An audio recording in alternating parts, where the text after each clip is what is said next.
Gogi but کی case کی development? Gogi but کی کیس کی ڈیولپمنٹ یہ ہے کہ گوگی بٹ اس وقت وہیں پر ہیں جہاں پر وہ مرڈر کے بعد جو ہے نا میر بلاج کے مرڈر کے بعد روپوش تھے، یا وہاں پہ چھپے ہوئے تھے، یا وہاں پر پناہ لی ہوئی تھی، جو بھی تھی. تو اس وقت ابھی وہ یہ جو باتیں ہو رہی ہیں نا، افواہیں اڑی ہوئی ہیں کہ پولیس کے پاس ہیں، پولیس کی کسٹڈی میں ہے، پولیس نے گرفتار کر لیا ہے، ایسا کچھ نہیں. اور وہ جہاں بھی ہیں، جس کے پاس بھی ہیں، محفوظ ہیں. اور ایک اور میں بڑی بڑی آپ کو راز کی بات بتاؤں، بڑی مزے کی بات، جو بڑی بڑی باتیں ہو رہی ہیں، جو ہمارے پیر صاحب نے ہمیں بتایا. وہ یہ بتایا ہے کہ ابھی گوگی بٹ کا ان کا پولیس کا ٹارگٹ نہیں ہے. اور ابھی جو ہے نا، نہ تو پولیس یہ مطلب سی سی ڈی، پولیس سے مراد ہم سی سی ڈی لے رہے ہیں، کہ نہ تو وہ کہیں پہ ریڈ کر رہی ہیں، نہ وہ ابھی اس کے پیچھے جا رہی کہ کہاں ہے، کدھر ہے، کیا ہے. ابھی وہ ان کے کوئی مسائل نہیں ہے وہ والے. اور وہ یہ کس لیے نہیں ہے کہ وہ جو دبئی سے جا کے ایک ملزم کو لا سکتی ہے، تو یہاں پہ گوگی بٹ صاحب کہیں بھی کہ پاکستان کسی بھی کونے میں چلے جائیں، جو موجودہ سی سی ڈی ہے، اور جو موجودہ سی سی ڈی کے پاس ٹیکنیکل اس کو جو اشیاء اس کے پاس جو چیزیں ہیں جو اس کو کیا کہتے ہیں اس میں مہارت حاصل ہے، یا اس کی لیس ہے ٹیکنیکل اوزاروں سے، جس کو میں کہوں گا، جس میں آئی ٹی کے حوالے سے. تو آپ چھپنا کوئی وہ بڑا کام نہیں ہے. اگر کوئی چھپے گا تو وہ ٹھیک، سامنے آ سکتا ہے. لیکن سر یہ بزنس کے حوالے سے بتائیے کہ آخر ماجرا کیا ہے. اور یہ بھی جو کہا جا رہا تھا کہ وہ ان ساتھیوں میں شمار تھے جب مسٹر تیفی بٹ جو ہیں وہ ہلاک ہوئے، اور اس کے علاوہ پولیس نے کچھ ثبوت بھی دینے تھے. یہ بزنس ڈیلز ہے یا کیا ہے، یا بزنس کس چیز کا ہے؟ یہ کون تھے، کہاں ہوتے ہیں، یہ کرتے کیا ہے، یہ سارا ماجرا کیا ہے، ذرا بتائیے بیک گراؤنڈ اچھا، ہسٹری. مجھے جہاں تک سمجھ آئی ہے کہ تو نمبر 1 تو آپ مجھے سے یہ جاننا چاہ رہی ہیں کہ پولیس نے ان کو ڈکلیئر کیا تھا کہ یہ تیفی بٹ کے ساتھیوں کو چھڑوانے جو لوگ آئے تھے، ہی واز امنگسٹ یہ ڈیفالٹرز. ان میں یہ شامل ہیں. ٹھیک جی، ہے، ہاں بالکل شامل ہیں. یہ میں بتاتا ہوں اس کے بارے میں. اور دوسری بات مجھے یہ سمجھ میں ہے کہ یہ کاروبار بزنس کیا کرتے ہیں. I am right? اچھا، تو اب میں آپ کو پہلے تو بتاتا ہوں نا کہ یہ جو تیفی بٹ کا جو انکاؤنٹر ہوا، اور اس کے اندر جو ہے یہ نامزد کر لیا گیا. 13 اکتوبر کو ان کی بیل تھی. 13 اکتوبر کو انہوں نے پیش ہونا تھا، جو نہیں پیش ہوئے. اور بہت سارے لوگوں نے یہ کہا جی اب یہ گرفتار کیے جا سکتے ہیں. لیکن یہ جو آپ والی بات ہے وہ یہ ہے کہ جو ساتھی چھڑانے آئے بقول پولیس ذرائع کے، ٹھیک ہے نا، وہ جو ساتھی چھڑانے ان کو لیڈ کر رہے تھے، یا ان ساتھیوں میں شامل تھے گوگی بٹ.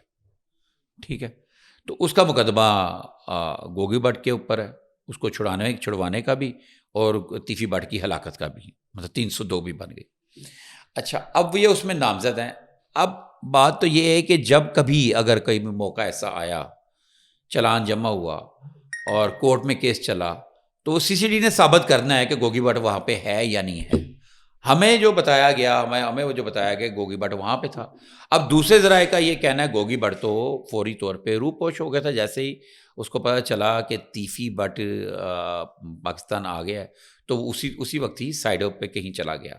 اور پولیس کے بڑے ذمہ دار ذرائع کا یہ کہنا ہے کہ پولیس نے کوئی گوگی بٹ کو پکڑنے کے لیے ابھی تک کوئی چھاپے چھپے کوئی ریڈ نہیں ماری.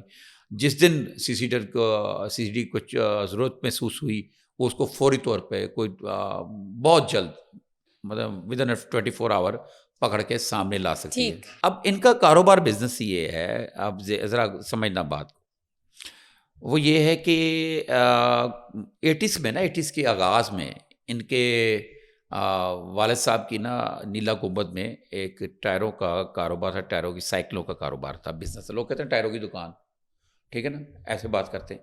ایسی بھی کوئی بات نہیں تھی.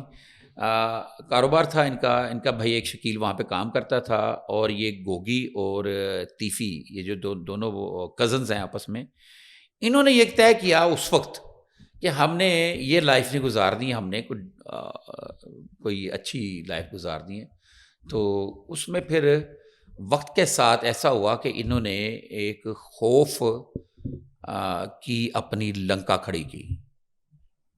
جس کو جو کہ تقریباً 3 دہائیوں تک مطلب 3 نسلوں تک چلی کہ اس کا اگر دیکھا جب 50 سال پہ محیط ہے 45 ایئرز اینڈ 45 یا 50 ایئرس کے قریب. تو ان کا کاروبار بزنس جو ہے وہ پراپرٹی میں زیادہ انٹرسٹ رکھتے ہیں. اور کہنے والے کچھ بھی کہتے ہیں لیکن آپ نے مجھے کاروبار کا پوچھا تو میں بتاؤں گا پراپرٹی میں زیادہ انٹرسٹ رکھتے ہیں. اور کئی بزنس ہیں جس میں ان کی انویسٹمنٹ ہیں.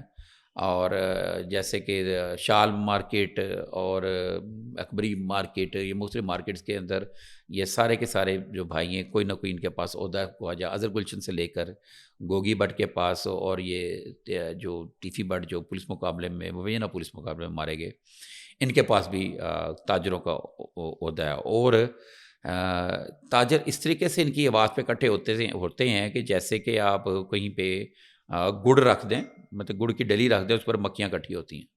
سر آپ اچھا نے کاروبار کے حوالے سے بتایا کہ یہ پراپرٹی میں انٹرسٹ رکھتے ہیں، لیکن یہ مافیا ہے کیا ہے؟ یہ کنسیڈر کیا جاتا ہے؟ گونز کنسیڈر کیے جاتے ہیں کیا ان کو کہا جاتا ہے؟ اس کے علاوہ نواز شریف صاحب کے ساتھ کیا تعلقات ہیں ان کے؟ اچھا دیکھیں، جیسے ابھی آپ نے میرے سے بزنس کا میں نے بتایا، اور میں نے اس سے پہلے یہ بتایا کہ انہوں نے ایک خوف کی لنکا کھڑی کی، ایک خوف کی عمارت کھڑی کی، ڈر اور خوف کی اس کے جس میں ان کا آج تک ایک سلطنت چل رہی تھی اور ان کی ایک حکمرانی تھی، اقتدار تھا. اب اقتدار کہہ لیں آپ، ان کو نا مختلف ادوار میں جو ہے نا ان کی لسٹیں بنی، ان کو ٹاپ رینکنگ میں نمبر 1 2 پہ رکھا. گنڈا ایکٹ کے حوالے سے یا بدماشی کے حوالے سے ان کو انڈر ورلڈ کہا جاتا ہے. اب انڈر ورلڈ وہ چیز ہے، اس کو کہا جاتا ہے انڈر ورلڈ سے مطابق ایسا گپت چھپا ہوا کاروبار، ایسے لوگ جو بہت طاقتور ہوتے ہیں اور ہر ممنوع بزنس کاروبار، مار کٹائی، قتل و غارت، ڈر خوف اور دہشت، کیا کہتے ہیں بھتہ خوری، یہ ساری چیزیں انڈر ورلڈ کے اندر آتی ہیں. ٹھیک ہے. اب یہ کون سے انڈر ورلڈ تھے؟ یہ اس طرح کے انڈر ورلڈ تھے کہ ان کو لوگ بڑا پسند کرتے تھے. مطلب ان کے اوپر جو الزامات ہیں بتہ خوری یا پھر قبضے کے یا قتل کے، جو بھی الزامات ہیں، کئی بے شمار الزامات ہیں، تو ان کے ساتھ ساتھ ان کو محبت کرنے والے بڑی دنیا ہے. ابھی ان کا جنازہ تھا تیفی بٹ کا، تو آپ تیفی بٹ کے جنازے میں دیکھ سکتے ہیں. میں نے ایک ویلاگ میں یا پھر ایک پوڈکاسٹ میں نے یہ بات کی تھی کہ بہت سارے ایسے چہرے نظر نہیں آئے جو کہ ہونے چاہیے تھے، جو دعویٰ کرتے تھے ان سے اچھے تعلق کا، اور وہ موجود نہیں تھے، اور ان کا ہونا خیال کیا جا رہا تھا کہ وہ ہوں گے لیکن نہیں تھے. لیکن اس کے باوجود بہت زیادہ کثیر تعداد میں تاجر برادری موجود تھی، اور تاجر اس پہ گلا شکوہ بھی کر رہے تھے اور گورنمنٹ سے ناراضگی کا اظہار بھی کر رہے تھے اور بڑا سخت الفاظ میں کر رہے تھے. یہ ساری چیزیں اس میں موجود تھیں. تو ان کا نا ایک خوف کا بزنس بھی تھا جس کو انڈر ورلڈ کہتے ہیں. لمبی کہانی ہے اس میں، تو وہ پھر اب میں آپ کو بتاؤں گا. وہ ناظرین کے لیے دلچسپی کے لیے ایک پورا ایک سیزن ہے اس کے اوپر. ٹھیک ہے. تو نواز شریف کے ساتھ تو ایسا ہے جی بتائیے. کہ نا نواز شریف کیونکہ گوال منڈی کے ہیں، وہ بھی یہ جی بھی گوال بالکل. منڈی کے ہیں، تو نواز شریف کے ساتھ ان کا بڑا اچھا گہرا تعلق تھا اس فیملی کے ساتھ. ابھی نواز شریف جب واپس آئے، وہاں سے رجیم چینج ہوئی تو واپس آئے، جب پاکستان واپس آئے تو ان کی ویلکم کے لیے بہت بڑا جو بندوبست کیا گیا مینار پاکستان میں. بہت سارا اس کی ذمہ داریاں تیفی بٹ پہ تھیں. پھر تیفی بٹ نے اپنے گھر کے سامنے جو ایک بڑا سا ایک ایریا خالی پلاٹ ہے، وہاں پہ اس نے بڑا سا پنڈال لگایا، اچھا کھانا، اور بہت سارے تاجروں کو بلایا، مطلب سارے تاجر برادری وہاں پہ آئے. تو اس کو نہیں پتہ تھا کہ یہاں پہ اس کا جنازہ ہوگا. تو یہ تو اچھا، یہ تو آپ کو نواز شریف سے میں آپ کو تعلق بتا رہا ہوں، اور یہ کافی گہرا تعلق تھا اور بڑی دیر سے تھا. جب بھی کوئی چیزیں آتی درمیان میں، کوئی الیکشن ہونا یا کوئی بھی ایسی بات ہونی، تو انہوں نے نواز شریف کا ساتھ دینا، اور نواز شریف کی وجہ سے مطلب اس فیملی کی وجہ سے ان کو بھی بہت زیادہ سپورٹ تھی، ان کے بزنس کو، ان کے کاروبار کو، چاہے اوپنلی کھلے نہ ملے. میں آپ کو بات بتاؤں، جب ان کے ایک جو بہنوئی ہیں ندیم وائن، جن کا بیٹا روڈ سائڈ ایکسیڈنٹ میں انتقال ہو گیا تھا، تو جو ہے حمزہ ان کے افسوس کرنے کے لیے ان کے گھر گئے تھے، اور کیا کہتے ہیں ان کا جو حمزہ کا جب الیکشن تھے تو انہوں نے اپنے دفتر بنایا تھا گوال منڈی کے اندر گوگی بٹ نے، اور وہاں پہ بھی وہ گئے تھے تو ان کے ایک اس بڑا فیملی کے ساتھ اچھے تعلق ہے، وہ اوپن بات ہے، وہ کیسی بات نہیں ہے کہ نہیں ہے۔ ٹھیک، تو سر مشرف صاحب کے ساتھ جو ڈنرس کے حوالے سے بات ہوتی ہے وہ بتائیے۔ یہ جو ہمارے سابقہ وزیر اعظم کی فیملی کے ساتھ یا ان کے ساتھ جو سب سے بڑی ناراضگی کی ایک وجہ بنی تھی نا، جو لوگوں نے ہوا دی تھی، وہ مشرف کا وہ کھانا یا مشرف کا وہاں پہ جانا تھا، لیکن بہت ساری لوگوں کو شاید معلوم نہیں ہے کہ مشرف کیوں گیا تھا۔ مشرف ان کی طرف نہیں گیا تھا، مشرف گیا تھا ایک فوڈ اسٹریٹ تھی، اور فوڈ اسٹریٹ کی بھی چھوٹی سی ایک کہانی ہے۔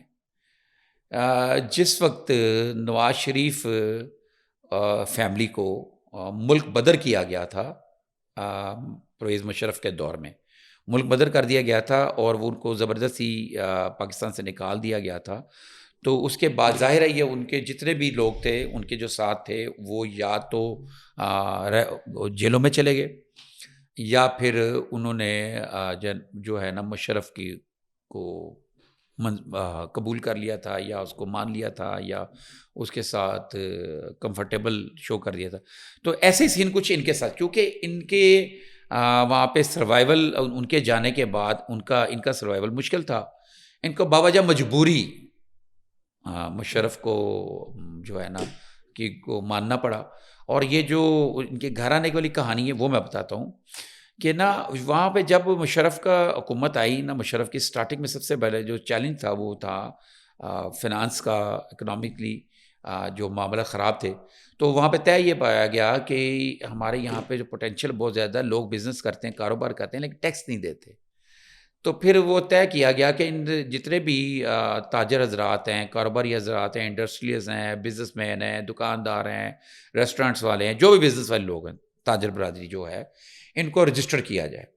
اس کے لیے ایک سروے فارم بنایا گیا جو اب نئی شکل جو ہے ٹیکس ریٹرن کے نام پہ ہے، یہ ایک سروے فارم بنایا گیا، اور یہ سروے فارم جو ہے نا اس وقت جو ہے نا مانیٹرنگ کا دور تھا جب مشرف آئے، تو مارشل لا تقریباً تھا، سیمی مارشل کا سسٹم اس طریقے کا بنایا ہوا تھا انہوں نے کہ حاضر سروس جو ہے نا ہمارے جو ہے فوجی حضرات جو تھے نا ڈپارٹمنٹس میں تھے، اور ڈپارٹمنٹ جیسے وابڈا میں تھے، اور اس طرح اور ڈپارٹمنٹ میں تھے، اور مانیٹرنگ کرتے تھے، ان کا کام جی تھا سر۔ مانیٹرنگ کرنا تاکہ نظام جو سسٹم ٹھیک چلتا رہے، اور بڑا اچھا چلا بھی۔ ان کی وجہ سے جو ہمارے پاک آرمی کے جو جوان ہیں، جو ان کی وجہ سے ان کی نگرانی میں بہت چلا بھی، کرپشن بہت کم ہوئی۔ تو اس وقت جو صاحب جن کے پاس 10 ڈیو کا انچارج ہے نا، وہ تو ان کو یہ مسئلہ تھا کہ یہ فارم فل ہونے کا، تو پھر ایک ہمارے سینئر ہیں، استادوں کی طرح ہیں، خشنود علی خان صاحب، انہوں نے پھر ان سے میٹنگ کرائی ان کی کہ بھئی یہ آپ کی ہیلپ کر سکتے ہیں۔ ٹھیک۔ تو انہوں نے اس وقت آپ یقین نہیں کرو کہ میں سامنے کا عینی شاہد ہوں کہ ان کی اتنی آواز تھی کہ تاجر برادری کے اندر جب ان کی طرف سے میسج گیا کہ یہ سروے فارم فل کیے جائیں، تو شام 5 بجے تک تمام مارکیٹوں کے سروے فارم فل ہو چکے تھے۔ کیا بات ہے۔ تو اس کی انعام کے طور پر ان کو پھر فوڈ اسٹریٹ بنا کے دی گئی۔ جو ان کے جیلسی لوگ تھے انہوں نے پھر میاں برادران کے کان بھرے کہ یہ دیکھیں یہ ان کے ساتھ مل گئے۔ تو جب ایک پاکستان کے اندر ایک پہلی فوڈ اسٹریٹ بنی تو ہوا یہ کہ جو بھی بیرون ملک سے ڈیلیگیشنز آتے تھے ان کو فوڈ اسٹریٹ کا وزٹ کرایا جاتا تھا، کوئی بڑا اچھا ایٹماسفیئر تھا، تو وہاں پہ واکنگ تھا، آپ کو پتا ہے ایک طرف سے بند تھی دوسرے، تو ان کا چیئرمین ان کے ایک بھائی کو بنایا گیا۔ یہ وہ چیز تھی جس کے وجہ سے ان کی فرسٹ ناراضگی ان سے ہوئی۔ تو لوگ کہنے والے کہتے ہیں کہ شاید وہ ناراضگی ان کے دل میں تھی تو یہ ہوا، جبکہ یہ ایسا نہیں ہے ان کی طرف سے بھی۔ تو جبکہ یہ حقیقت یہ ہے کہ یہ نواز شریف کے ساتھ ہی تھے، اس کے اسی گروپ میں تھے، لیکن چونکہ آپ کو پتہ لوگ کان بھرنے والے بہت زیادہ ہوتے ہیں، انہوں نے کہا جی دیکھیں جی انہوں نے فائدہ لیا ہے، یہ اس کے ساتھ مل گئے اور آپ کو انہوں نے چھوڑ دیا۔ اور جب یہ واپس آئے انہوں نے بڑا بھرپور ویلکم کیا، لیکن جو اس وقت گورنمنٹ بنی میاں شہباز شریف کی 2008 کی گورنمنٹ، انہوں نے وہ فوڈ اسٹریٹ جو ہے نا وہ ختم کر دی، جو گوال منڈی فوڈ اسٹریٹ تھی نا وہ ختم کر دی۔ تو اس کے بعد پھر فورٹ روڈ پہ فوڈ اسٹریٹ بنائی گئی جو ابھی بھی چل رہی ہے۔ یہ سٹوری ہے اچھا. اور وہ ہاں جو مشرف صاحب جو ہے نا وہ فوڈ اسٹریٹ میں آئے ہیں, جو 1-2 دفعہ آئے ہیں فوڈ اسٹریٹ میں آئے ہیں, اور جب فوڈ اسٹریٹ میں اس لیول کا کوئی گیسٹ آتا تھا پھر یہ اس کو ہوسٹ کرتے ہوتے تھے, اس کو ویلکم کرتے تھے. یہ وجہ ہے جس میں لوگوں نے یہ کہانی بنا دی کہ ان کے گھر مشرف آئے, مشرف فوڈ اسٹریٹ میں آئے تھے. ٹھیک ٹھیک, یہ تو نون لیگیے تھے. بالکل.